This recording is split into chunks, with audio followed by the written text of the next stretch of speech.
Muy buenos días, gracias por haber aceptado esta invitación que hace el Grupo Atlas de Seguridad Integral a ustedes para que compartamos una charla que tiene como referencia el manejo del personal y contratación en el aislamiento obligatorio por el COVID-19.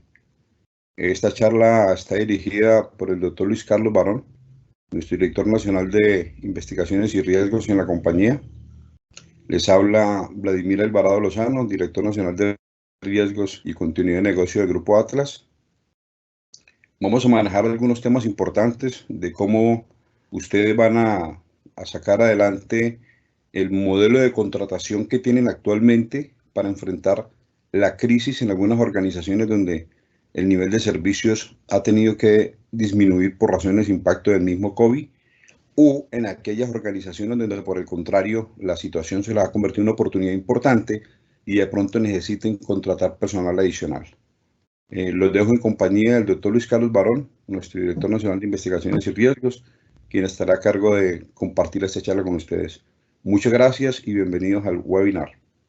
Sigue, Luis Carlos. Muy buenos días para todos. Bienvenidos y muchas gracias por creer en nosotros. Gracias por acompañarnos. Y la verdad es que esta es una charla que tiene como propósito dar a conocer algunas de las ventajas que las actuales situaciones generan para las diferentes empresas. Entonces, vamos a hablar del manejo de personal y contratación durante el aislamiento social obligatorio. Porque el Estado, a través de su Ministerio de Trabajo y el gobierno en general, han expedido una serie de normas para enfrentar esta situación.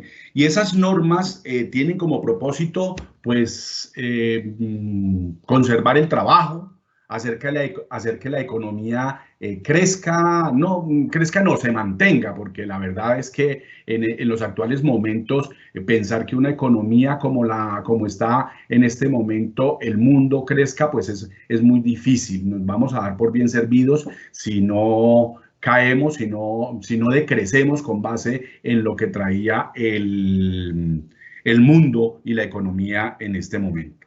Entonces, esto nos está llamando a ser muy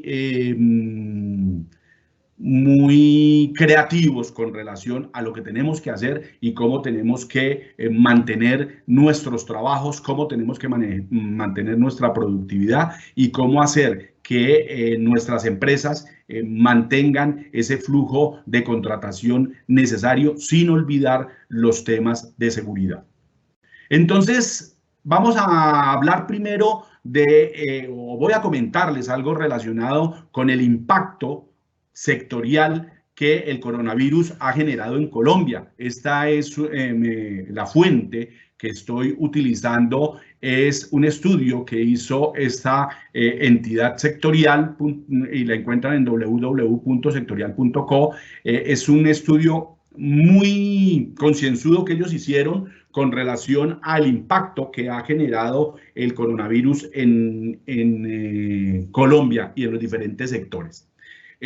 Permítanme decirles que cuando los expertos en seguridad y en planeación y en continuidad de negocio y en todos estos aspectos relacionados con la seguridad, hablamos de estar preparados, de tener planes de contingencia, de tener planes de continuidad, de manejo de crisis y todo este tipo de líneas diferentes que tiene la seguridad, pues nos enfrentamos a la realidad que vivimos hoy y entonces muchos de nosotros nos vamos y cuando nosotros hacemos estas evaluaciones nos vamos a los antecedentes y entonces cuando uno se pone a mirar qué antecedente hay en el mundo con relación a una situación similar, permítanme, y yo por lo que soy católico utilizo ese símil, el único que uno encuentra como antecedente es el del diluvio universal, el del Arca de Noé. cuando llovió 40 días con sus 40 noches, según dicen las Sagradas Escrituras. Porque es que en este momento el mundo está paralizado. Estamos paralizados a pesar de que en algunos lugares la gente salga a las calles, vaya, compren, pero el mundo está paralizado. Y el mundo está paralizado por un virus que nació en sus primeras manifestaciones en la provincia de Hubei, concretamente en el mercado de Wuhan, en China, a finales de diciembre del 2019. Y ya una vez detectado allí, comenzó a expandirse de tal forma que la Organización Mundial de la Salud, el 30 de enero, ya lo declaró como emergencia sanitaria.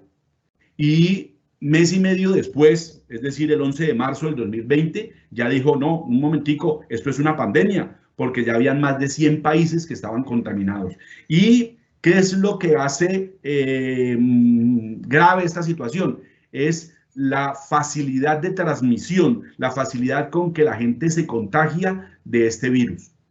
Algunos dicen que, bueno, el grado de morbilidad es muy bajo, que no, que se puede manejar, que esto es consecuencia de las redes sociales, que en 1918, cuando la famosa gripa española, hubo más muertos, que en algunas oportunidades ha habido, con las diferentes pandemias, ha habido hasta 30 y 50 millones de muertos, dependiendo la que analicen. Y esta no ha pasado de más de 200.000, bueno, todavía no alcanzamos los 200.000 muertos, entonces que ha sido una pandemia que ha sido exagerada, algunos piensan, por la conectividad que tenemos en este momento, gracias a las redes sociales, gracias a toda esa tecnología que hace que, así como el virus se extendió por toda la Tierra en cuestión de semanas, pues asimismo las noticias en este momento vuelan en fracciones de segundo y las tenemos en nuestras manos,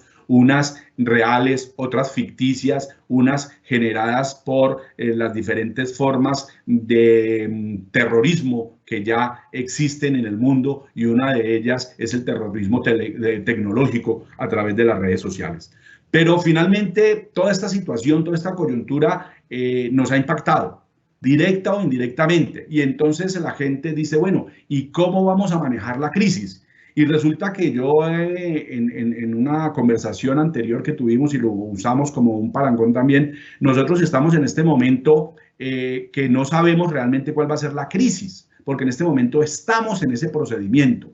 Y yo hago el símil, como les decía, como si estuviera temblando. En este momento está temblando y no sabemos cuáles van a ser las consecuencias finales de ese temblor. Porque pues uno normalmente se prepara, hace los planes de contingencia o de continuidad con base en los resultados de la materialización del riesgo que se generó.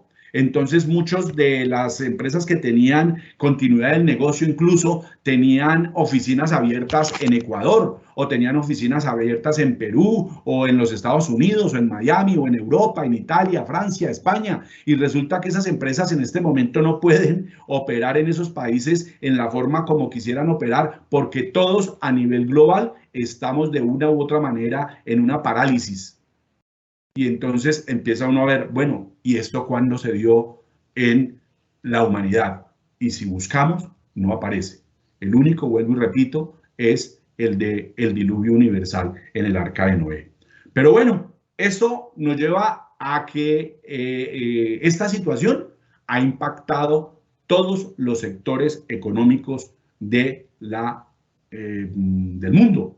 Y en Colombia, esta entidad sectorial sacó una matriz de impacto que ustedes, como les dije, la encuentran en ese lugar. Y ahí vemos cómo los diferentes sectores se ven impactados en mayor o menor medida. Entonces está en el sector agrícola de alimentos, como todos saben, pues son básicos los alimentos, y en esta cuarentena pues todos podemos dejar de hacer cualquier cosa, incluso de vestirnos, pero no podemos dejar de comer. Por lo tanto, ese es un sector que de una u otra forma, a pesar de que van a haber algunos productos o algunos subsectores de ese sector agrícola que se van a ver afectados. Un ejemplo, en estos días hablaban de que los productores de pollo estaban con una producción altísima que no sabían cómo conservarla o distribuirla, toda vez que con el cierre de los restaurantes y hoteles, pues el consumo de pollo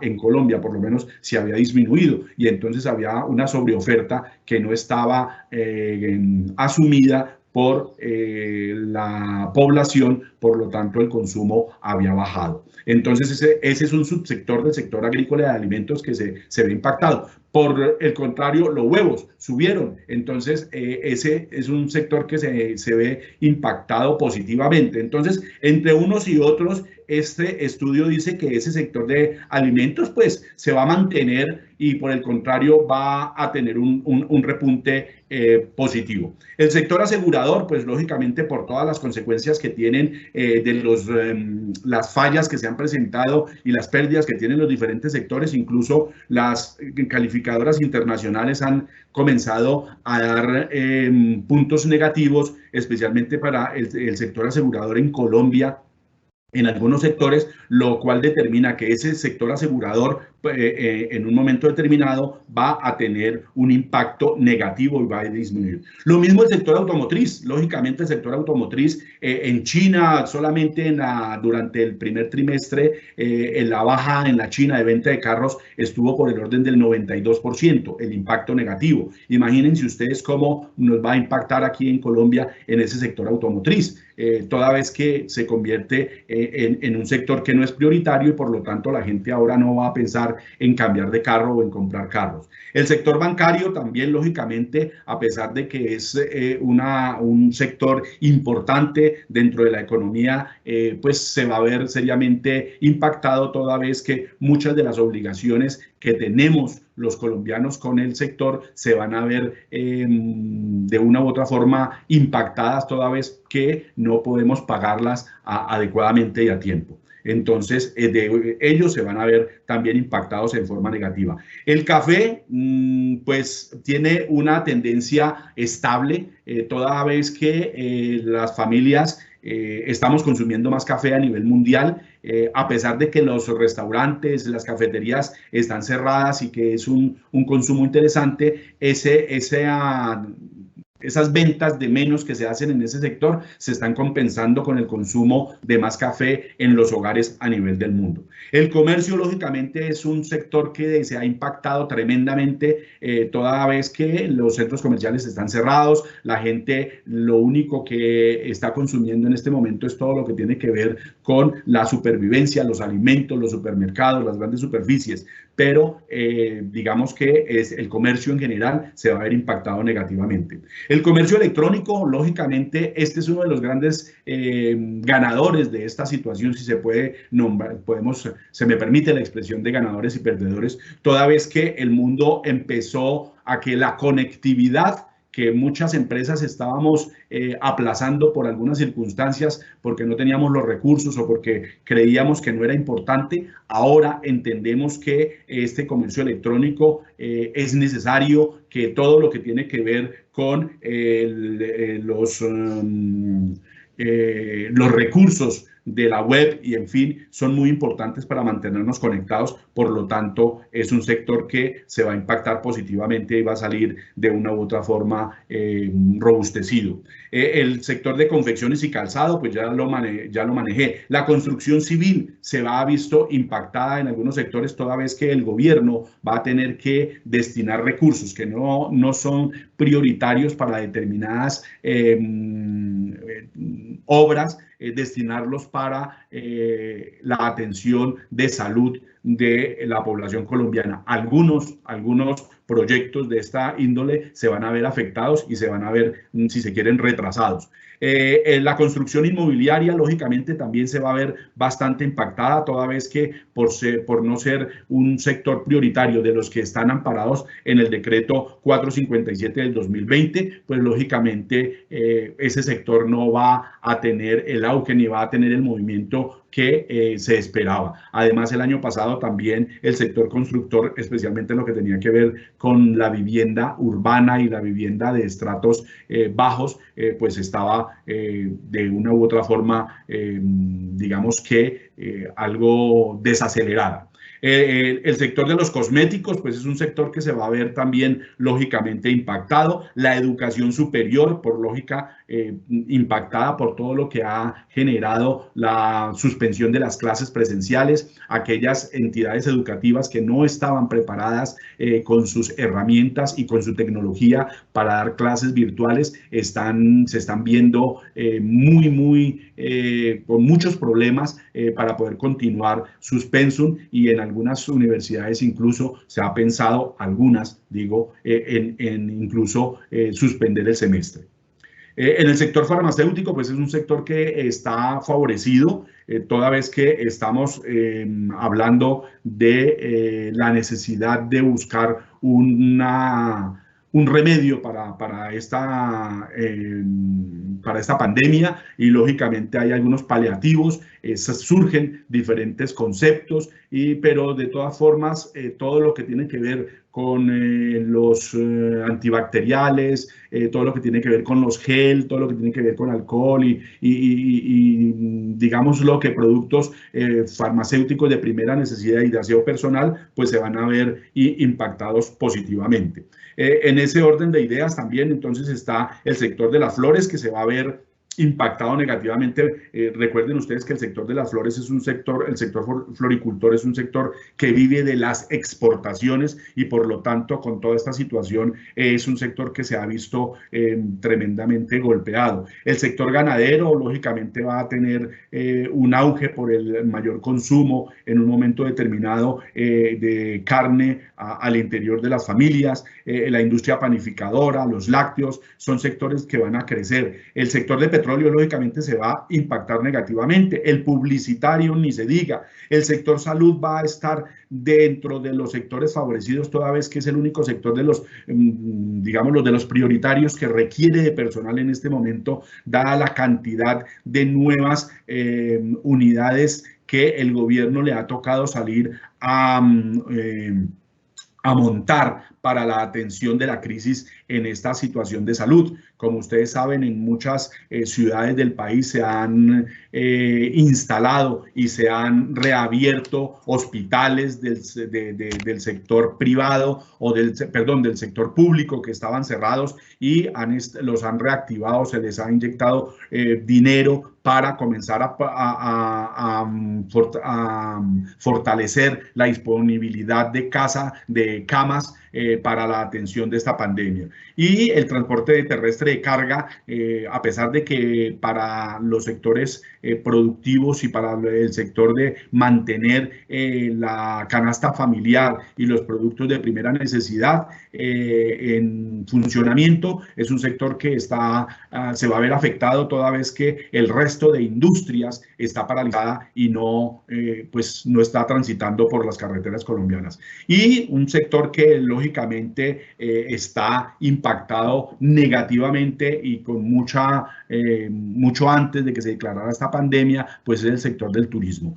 Entonces, en ese orden de ideas, ustedes ven que todos los sectores se ven afectados de una u otra forma, en mayor o menor proporción. Y entonces el Estado, con todas las normas que ha salido para defender los puestos de trabajo, para defender la industria, para defender a los pequeños y medianos empresarios, pues ha sacado una serie de normas que permiten el manejo anticipado de vacaciones, hacer vacaciones colectivas, también han sacado algunas líneas de crédito importantes, buscando siempre mantener, porque una de las los grandes problemas es el no tener puestos de trabajo, el no tener la disponibilidad o la producción de la gente. Entonces el gobierno se ha dedicado a sacar decretos que permitan este manejo. En ese orden de ideas, entonces, en un estudio que hizo la Cámara de Comercio de Cali, sacó un estándar, llamémoslo así, para las empresas del Valle del Cauca, en donde determina aproximadamente cómo es que aguantan estas empresas de acuerdo con el estudio que hicieron para el pago primero de las nóminas. Y ustedes ven ahí que de 1 a 4 semanas el 54.1% de las empresas podrían sobrevivir. Eso estamos hablando de un mes. Y recuerde que nosotros ya estamos hablando de una situación que nos está aproximando a la 4ª semana y se han prolongado otras 2 semanas más. ¿Cierto? Recuerden que estamos hablando desde mediados del mes de marzo, cuando, por decir, por lo menos tanto en Bogotá como en Cali, se dieron el toque de queda desde, por lo menos en Bogotá, todo el fin de semana, que fue el puente del 23 de marzo, que también fue el fin de semana aquí en Cali. Entonces estamos hablando de que estamos en la 3ª semana y que van a haber 2 semanas más, es decir, un total de 5 semanas que vamos a estar improductivos y que vamos a estar cerrados, y eso teniendo en cuenta la disciplina de la gente y que la gente pueda entender que la mejor vacuna que tenemos contra esto es quedarnos en casa. De todas formas, somos una sociedad muy indisciplinada, en donde hay unos sectores que no entienden que esto nos afecta a todos. Lógicamente, desde la perspectiva del trabajo informal y todas esas otras situaciones de tipo social que enmarcan nuestro país, pues uno entiende. Miren, ahí están, ustedes pueden estar viendo el número de semanas de las demás empresas que pueden decir, mire, yo puedo incluso de 9 a 12 semanas, hay muy poquitas empresas, y más de 12 semanas, estamos hablando de 3 meses, todavía mucho menos semanas. Esto estamos hablando de empresas en el Valle del Cauca. Y la capacidad para financiar de la empresa para cumplir compromisos, esto es pago de proveedores y pago de todas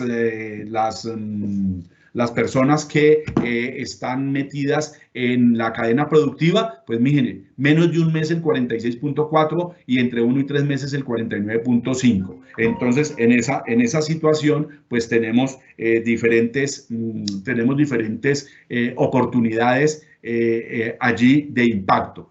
Y miren la capacidad instalada, ¿cierto? Mire, en la última semana el porcentaje de empresas que no han operado en su capacidad instalada, el 25.5%, el 10%, el 20%, el 11.3%, y así poco estamos trabajando. Solamente el 4.1% de las empresas estarían trabajando en el 100% de su capacidad instalada. Y cuando vamos a mirar esas empresas del que están trabajando al 100%, pues me imagino que son todas aquellas que hemos estado hablando del sector productivo de elementos esenciales. Estamos hablando del sector de la farmacéutico, del sector de alimentos y del sector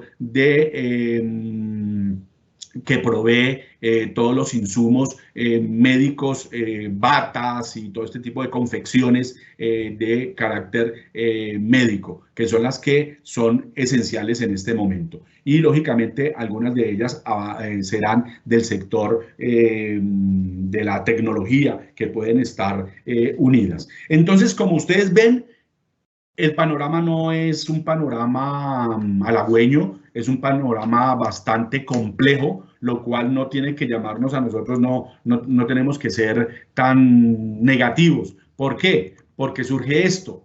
La realidad que impulsa el COVID-19 dice, esta crisis que vivimos es una gran oportunidad para repensar los nuevos negocios.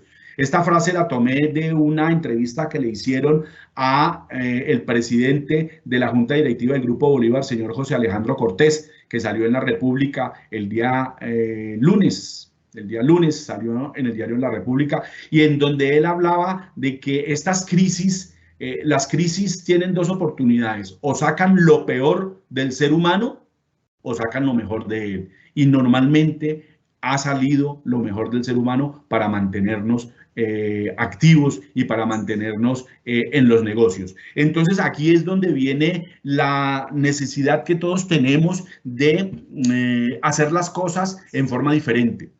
Extrañamos el contacto personal, especialmente nosotros los latinoamericanos que somos muy dados al contacto físico, al abrazo, al dar la mano, al beso. Entonces, eso de estar en ese contacto ya de entrada nos está generando en este impedimento de aislamiento social, nos está afectando de manera negativa, porque nos hace falta el compañero, nos hace falta el pana, nos hace falta el amigo con el cual llegamos a la oficina a tomarnos el tinto, a hablar del partido, a hablar de las reinas, en el caso de las mujeres, del último grito de la moda. Todo eso nos hace falta y ya nos hace ver que el mundo ha cambiado.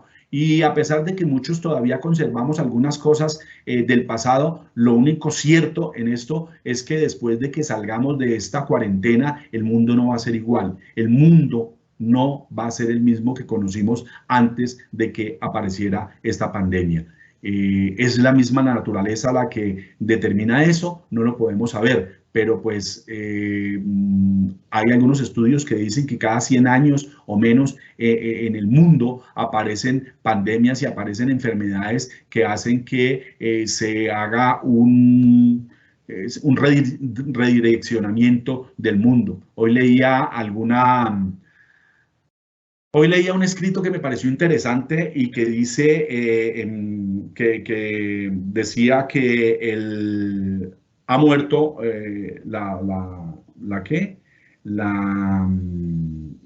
la prisa ha muerto, porque todo antes era de prisa, ¿no? Todo lo teníamos que hacer deprisa. Entonces hoy no hay prisa para acostarse, hoy no hay prisa para levantarse, para bañarse, ni para tomar el café, ni el desayuno, ni para llevar a los niños a la escuela, ni para cocinar. Tampoco hay prisa para comer. Y dice el escrito que decía mi abuelo que todo obra para bien. Una frase con mucha profundidad, a la cual le hago honor y reverencia. El coronavirus frenó la prisa. Íbamos muy rápido, muy veloz, muy acelerado, queriendo pasárnosles al tiempo. Hoy tenemos tiempo para reflexionar y no olvidar nunca que la calma y la paciencia todo lo alcanzan. Me parece una frase interesante, me pareció algo que muy al lugar, porque todos vivíamos en el mundo en un acelere impresionante que, no sé, algo nos está llamando a decir, paren un momentico y reflexionen. Y eso es lo que tenemos que estar haciendo en estos momentos, parar nosotros y reflexionar respecto a los negocios. Y siento que aquí con nosotros pues están conectados muchos gerentes de empresas, están conectadas muchas personas encargadas del área de seguridad, otros del área de gestión humana, y entonces para ellos vamos a complementar parte de esta charla en el siguiente aspecto. Este es el proceso de selección presencial que nosotros teníamos. Un proceso en donde todos lo conocíamos, había un cliente interno o externo que tenía una vacante disponible, nos mandaba los requerimientos, nosotros evaluábamos cuáles eran las competencias que tenía que llenar esa persona para poder cubrir la vacante, y evaluábamos una ruta a seguir de acuerdo a las políticas y de acuerdo a lo establecido en la organización. En ese procedimiento, pues nosotros hacíamos la difusión de las vacantes y estábamos esperando la recepción de las hojas de vida de los candidatos. Una vez recepcionábamos las hojas de vida, pues mirábamos cuáles eran los candidatos potenciales, evaluábamos esos candidatos potenciales, teníamos unos protocolos internos para cumplir con esa situación de evaluación, hacíamos las entrevistas, seleccionábamos a los candidatos y al final, que era lo que normalmente se acostumbraba, había una evaluación de seguridad de candidatos preseleccionados, y en esa evaluación de seguridad pues se nos quedaba más de la mitad de las personas, porque comenzábamos realmente por las competencias de esa persona antes que por su integridad. Entonces, al final encontrábamos que todo el esfuerzo que habíamos hecho pues se iba por la borda porque resulta que la persona que tenía el mejor perfil o que tenía las mejores condiciones, cuando íbamos a hacer un estudio de seguridad, por alguna circunstancia, resultaba con una situación negativa que no le permitía ingresar a la compañía, ya fuera por políticas o ya fuera porque tenía alguna anotación. Entonces, este es el proceso que normalmente estamos siguiendo y el que continuamos viendo en muchas organizaciones que se hace a pesar de las experiencias negativas, otras veces a pesar de los golpes que se nos presentan al interior de las organizaciones, continuamos haciéndolo porque así lo hace todo el mundo, porque así es que nos enseñaron en la universidad o porque así el jefe de seguridad determinó que se debía hacer así y entonces seguimos esos parámetros de esa forma. Entonces, con esta situación de aislamiento social, pues tenemos que reinventarnos, tenemos que hacer las cosas diferentes sin dejar de verificar o sin dejar de enfocarnos en los temas esenciales en este momento. Y en este momento el tema esencial es mirar quiénes son confiables para la organización, cuáles son las características que en mi organización yo debo determinar que son sine qua non, la gente las debe tener antes de hacer parte de un grupo de candidatos para ingresar a mi organización. Entonces ahí es donde yo tengo que hacer el proceso virtual en este momento, un proceso virtual de preempleo. Y el proceso virtual de preempleo, muchos yo creo que ya lo habían comenzado, mucho antes de que se generara esta pandemia, porque ya habían muchas organizaciones que las hojas de vida las recibían a través de las páginas web de ellos. Las grandes empresas tenían su página web y tienen el icono de trabaje con nosotros, entonces las hojas de vida las mandaban por ese canal y las evaluaban en la compañía. ¿Qué pasa y cuál es el proceso que nosotros estamos en este momento recomendando y haciendo? Bueno, todas las hojas de vida que lleguen y que nosotros creamos que cumplen con los requisitos, pues debemos comenzar a hacer una consulta en bases de datos públicas y privadas. Y aquí me detengo un poquito porque a veces la gente dice, mire, pero las bases públicas todas las podemos consultar, están abiertas al público, son redes públicas y como tal, pues yo las puedo consultar. Efectivamente, eso es cierto. Cualquier colombiano que tenga acceso a un computador puede ingresar a cualquier página que tenga información con relación a las personas y que no viole bajo ningún aspecto la ley 1581 sobre privacidad de los datos. Entonces, allí una de esas situaciones se genera en que en esas bases públicas lo único que nosotros vamos a encontrar es todo lo que se configura en antecedente. ¿Qué es antecedente de acuerdo con la norma en Colombia? El antecedente se configura para una persona luego de que esa persona es vencida en un juicio legal. ¿Qué determina esto? Que toda persona que haya sido sometida a un proceso judicial, bien sea laboral, bien sea civil, bien sea penal, su antecedente aparecerá solamente cuando ha sido vencida y condenada en un juicio. Si no es condenada en un juicio, pues esa persona sencillamente no va a aparecer ninguna anotación en esa base pública, en esos datos públicos, por más de que usted lo escarbe, allí no va a aparecer. Entonces, empezamos a ver algunas dificultades teniendo en cuenta los antecedentes, llamémoslo así, de la inoperancia de nuestra justicia colombiana. Recuerden ustedes que aquí hay un nivel muy alto de impunidad, incluso algunos fiscales hablaban del 90% de impunidad, otros más agresivos hablan del 95% de impunidad. ¿Qué significa eso? Que de cada 100 delitos que se cometen, solamente 10 terminan en un juicio, ¿cierto? O solamente 5 terminan en un juicio. Y los demás delitos normalmente son archivados y no tiene la persona sindicada, no tiene ninguna sanción por parte del Estado y siguen en su vida cotidiana y haciendo de las suyas. A esto súmenle ustedes la incapacidad o la incapacidad y deficiencia que tienen los organismos de seguridad del Estado en cuanto a personas encargadas de hacer las investigaciones. Por lo tanto, como hay tantos delitos por investigar, pero tan poca gente para hacerlo, normalmente los delitos que se investigan son aquellos que tienen alguna importancia de carácter nacional. Entonces están todos los escándalos que tienen miles y millones de pesos involucrados o porque tienen intereses de carácter político. Bueno, en fin, estos son los procesos que se llevan a las autoridades y son los que tienen algún avance, pero el resto de situaciones, cualquier empresa a la cual su mensajero o su empleado le defraudó en 10 millones de pesos, 20 millones de pesos, 50 millones de pesos, 100 millones de pesos,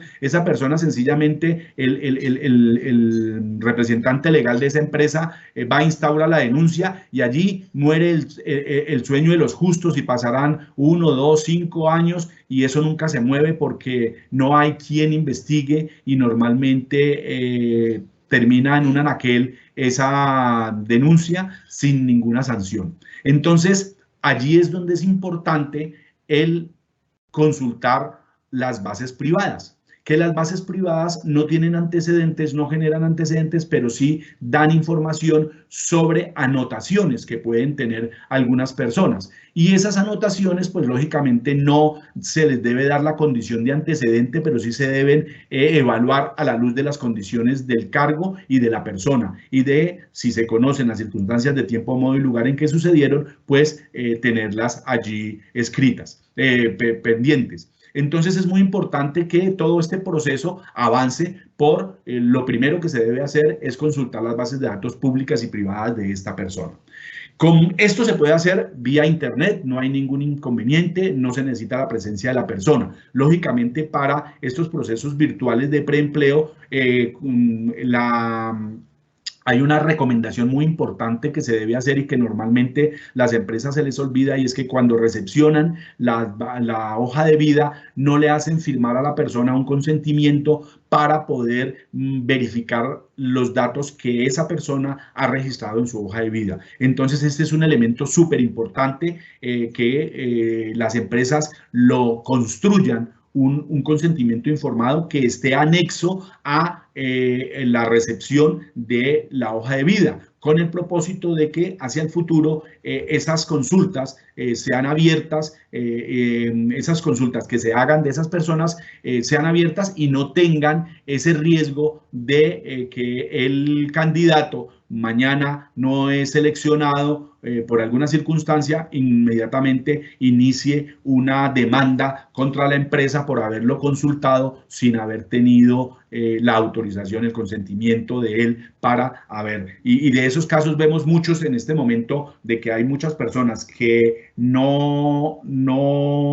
son contratadas, pero sí buscan la manera de enredar en un pleito a la empresa que la consultó, manifestando que no tenían el consentimiento informado. Entonces, es muy importante que tengamos en cuenta esa condición del consentimiento informado. Entonces, como les decía, esas anotaciones, tanto públicas como privadas, son importantes, se pueden hacer por internet y debe ser el primer paso que yo dé para continuar cualquier otra ruta en la contratación de esas personas. Lastimosamente, como les decía en el proceso anterior, esa búsqueda se hacía a lo último. O sea, perdíamos todo el proceso anterior cuando lo hacíamos presencial, y estas bases de datos y estas consultas las hacíamos después de que habíamos hecho entrevistas y esto. Y resulta que esa es una práctica que normalmente genera sobrecostos y genera pérdidas para las organizaciones. Después de esto, entonces, existe la probabilidad de hacer la verificación de los documentos de identidad y de las tarjetas profesionales. Recuerden ustedes que en Colombia los ingenieros y los médicos son profesiones que requieren de una tarjeta profesional, así como los abogados. Pero digamos que en este sector, como estamos hablando ahora de los médicos, el sector asistencial, tanto médicos como enfermeras y esto, deben estar registrados bien sea en las escuelas, en los colegios dedicados a esta actividad o en las secretarías de salud, que son las que les dan la autorización a las enfermeras para trabajar. Esto es muy importante y también muy importante las universidades que expiden estos documentos. Esta situación, pues ustedes entienden, hay ya el año pasado, a finales del año pasado, el gobierno sacó un decreto a través del cual obliga a todas las entidades públicas y privadas para que en un término de 6 meses tengan unos portales en línea para que cualquier colombiano pueda hacer la verificación de la información relacionada con esa entidad a través de esos medios. Pues resulta que, pues no sé si con esta situación esto se vaya a agilizar, pero es muy importante que nosotros tengamos en cuenta esa situación, ya que solamente para el caso de los médicos y para el caso de la práctica que hace Seguridad Atlas, nosotros un título profesional no le damos validez así tengamos el diploma al frente, porque un diploma, y ustedes lo saben, sobre todo en Colombia, un diploma lo pueden falsificar muy fácil. A veces, y aquí en el sitio, aquí en Cali, que hay una zona que se llama la zona de San Nicolás, hay una zona donde falsifican documentos y les cuento que salen hasta más bonitos que los que emite cualquier universidad del país. Salen mucho mejores, los colores mucho más vivos del escudo. Entonces, no es para nosotros, no es garantía de que una persona es profesional porque tiene el diploma. A mí, Seguridad Atlas, la única entidad que me garantiza que esa persona es egresada y que tiene el título es quien le otorgó y donde la persona hizo sus estudios. Por eso es tan importante que la verificación se haga en ese sitio de donde fue expedida esos estudios y esa licencia que le están entregando o ese cartón que le están entregando a esa persona. Nosotros lo hacemos de esa forma y hoy se puede hacer en muchas entidades de educación superior y técnica, se puede hacer vía internet y eso lo hacemos. Hay otras entidades educativas que están trabajando a pesar de la condición, precisamente en el entendido de que hay muchos profesionales que requieren que se les ratifique y se les autentique sus credenciales como egresados de esas universidades y lo están haciendo. Lo mismo la verificación académica, estamos hablando de la académica, las verificaciones laborales. También, aunque es una situación un poco menos importante, llamémoslo así, dentro de una cadena de una ruta de contratación, en el entendido de que sí, la referencia laboral es importante, pero no debe ser tan determinante en el momento en que yo contrato a una persona, toda vez que, como lo vamos a ver más adelante, yo voy a tener algunas herramientas de tipo de pruebas psicotécnicas que me van a hablar de esta persona. Entonces, a pesar de que la referencia laboral es importante, encontramos que en algunas ocasiones cuando la persona ha tenido un jefe con el cual no ha habido esa química importante, pues se generan conflictos que van más a lo personal que a lo laboral y a veces uno encuentra una mala referenciación laboral de una persona que es un excelente profesional. Entonces, sin demeritar la importancia de esa referencia, tampoco es que si no se tiene pueda dejar uno de contratar a un excelente profesional. En esa forma existen, como se los estoy diciendo, algunas herramientas adicionales de pruebas que nos pueden ayudar a reemplazar esa verificación que por alguna circunstancia no se pueda hacer. Con relación a la verificación de direcciones, también es muy importante y ahora, como lo estaba diciendo, todo el mundo está conectado, todos nosotros estamos conectados de una u otra forma. Todos en este momento tenemos un teléfono afiliado a cualquier empresa de telefonía. Todos hemos tenido nuestra EPS porque hemos trabajado. Entonces, toda esa información que nosotros le generamos a las EPS, que cuando sacamos un crédito, cuando activamos un teléfono o cuando activamos la televisión en mi casa, todas esas, cada vez que yo hago un contacto con una entidad de esas, estoy dando una dirección. Normalmente nos piden una dirección. Entonces, hay forma, en este momento, hay forma, y Seguridad Atlas la tiene, de hacer verificación de direcciones de las personas, las últimas direcciones que esas personas hayan utilizado, bien sea desde el punto de vista laboral o desde el punto de vista residencial.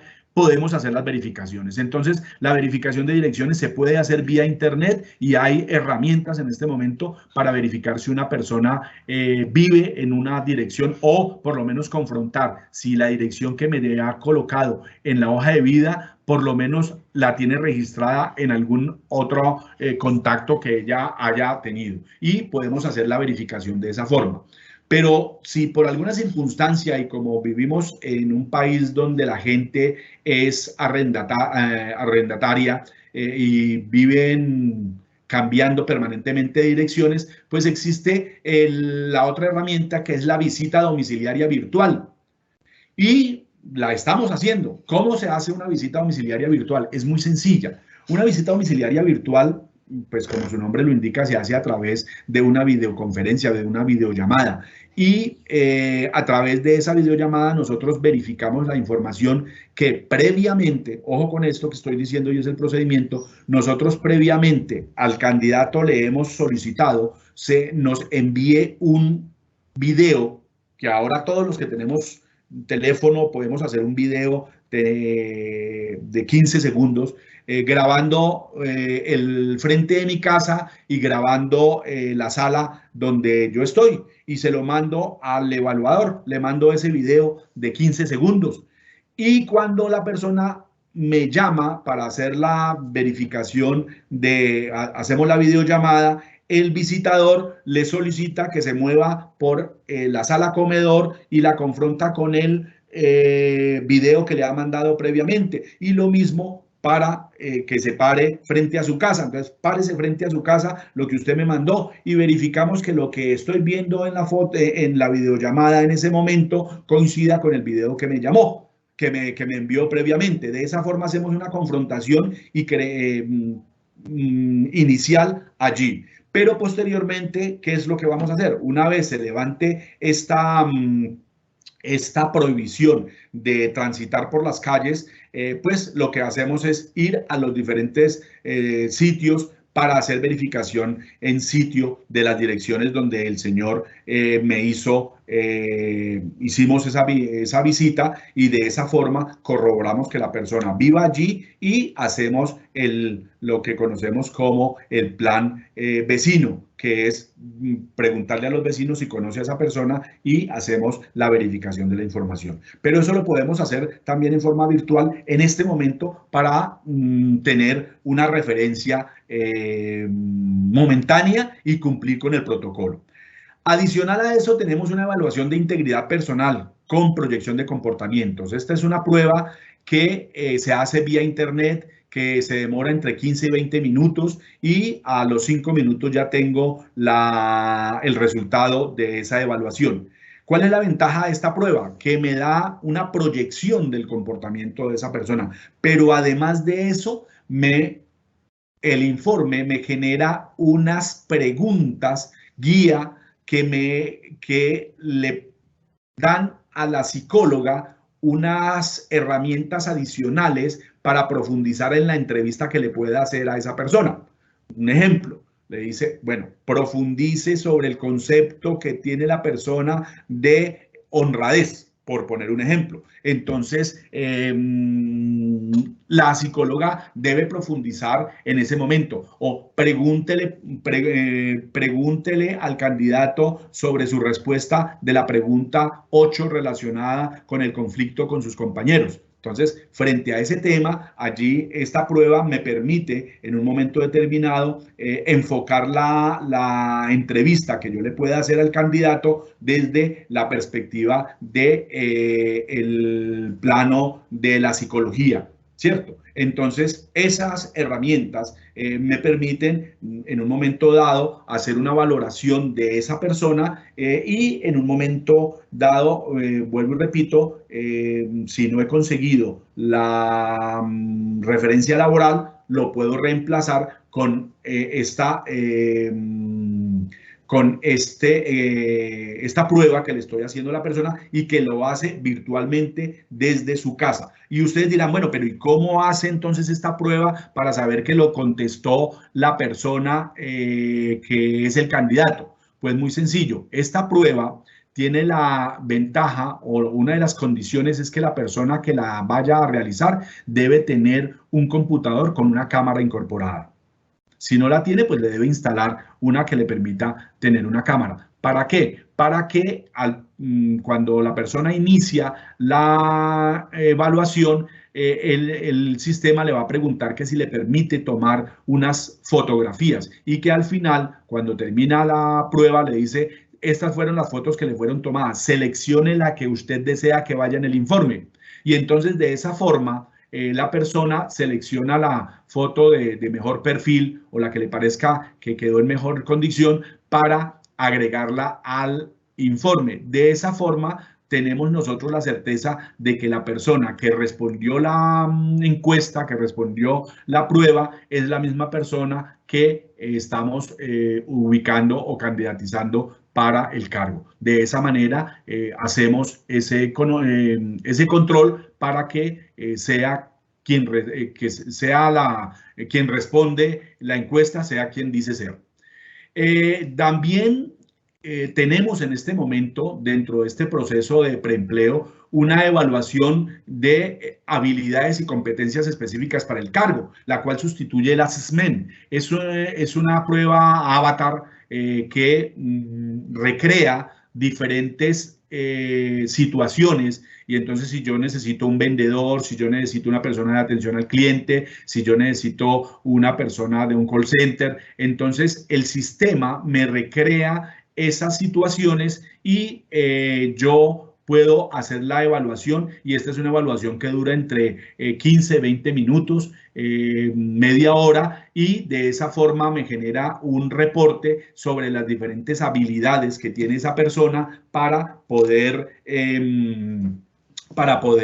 desempeñarse en el cargo. Entonces, esa es una situación que tenemos allí y que está disponible y que se puede hacer cuando yo requiero hacer esta prueba dentro del proceso de selección.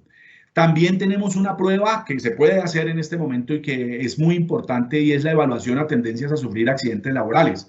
A veces las personas contratamos gente muy buena para determinados cargos, pero que son despistadas para otras situaciones y son muy propensas a sufrir accidentes laborales. Esta prueba me permite hacer una evaluación de esa persona y poder saber a ciencia cierta en qué aspectos de su comportamiento o de su actitud yo debo enfocar las capacitaciones para lograr el mejoramiento de esta persona y evitar que pueda llegar a sufrir accidentes laborales. Y la otra que es muy importante dentro de este proceso es medir si la persona está, como se dice en el argot aquí, acampando. Como no tiene nada más que hacer, entonces me va a aceptar este puesto, pero para pasar el chaparrón. Y entonces las empresas pierden mucho dinero al contratar personas que duran muy poco tiempo en sus organizaciones. Entonces, con esta evaluación, para medir la permanencia del candidato en el cargo, pues nos vamos a ahorrar una cantidad de dinero en esas condiciones. Y esas es todo esto que les acabo de mencionar se puede hacer vía internet y no necesita el desplazamiento de la persona a ninguna parte y se obtiene un resultado muy importante de la persona para candidatizarlo o para saber si cumple los requisitos que tiene mi compañía dentro de sus políticas de contratación.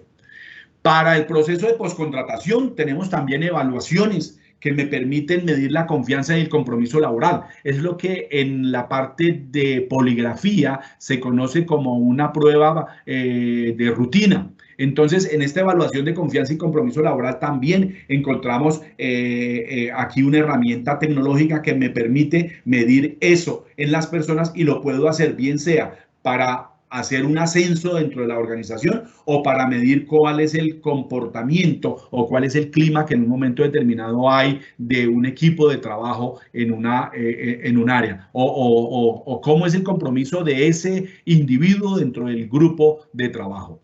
Y en este también de postcontratación, pues lógicamente está el de las tendencias a sufrir accidentes laborales. Y hay uno que es muy importante y es el del desarrollo organizacional, porque así como hay personas que ingresan, hay personas que se retiran. Entonces, para nosotros es muy importante conocer exactamente cuáles son las razones que han llevado a esta persona a retirarse de nuestra empresa. Han habido muchos casos en donde la persona se va porque sufre algún acoso por parte de un jefe inmediato y no se atreve a decirlo en forma directa. Y resulta que nosotros no encontramos por qué en determinada área o sector rota tanto el personal. Y resulta que hay problemas de estructura y de jefes que no nos permiten mantener a la gente adecuadamente. Y la evaluación de riesgos de organizaciones del factor humano. Esta es una prueba que se hace y en este momento es muy importante que lo podamos hacer para grupos de determinadas áreas. Y esa es una prueba que se le practica a todos los integrantes de un área específica en la organización para poder conocer cómo es que está el ambiente, cómo es que está la situación del factor humano en esa organización. Entonces, como ustedes lo ven, para poder mantener en este momento en operación todos esos sectores que estamos hablando que son necesarios para mantener la disciplina social y para mantenernos en casa, pero que requerimos contratar personas para hospitales, para empresas, para fábricas productoras de alimentos, de confecciones, de todo ese sector farmacéutico y de todas esas partes en donde la economía, o mejor, la actividad surge. Nosotros tenemos como dentro de la compañía hacer procesos de selección y no detener la productividad de la compañía en estas condiciones. ¿Por qué? Porque todos tenemos el compromiso de mantenernos conectados para poder darle las herramientas a nuestra organización que ella requiere para poder continuar funcionando. Y lo más importante, una vez sea superada esta crisis, ojo, todavía no sabemos cuáles son las consecuencias de esta crisis. Recuerden lo que dije al principio, está temblando, continúa temblando y solamente hasta que se termine el temblor es que vamos a saber cuáles son las consecuencias de esa situación. En este momento no conocemos las consecuencias. Sabemos que tenemos una interrupción, sabemos que estamos,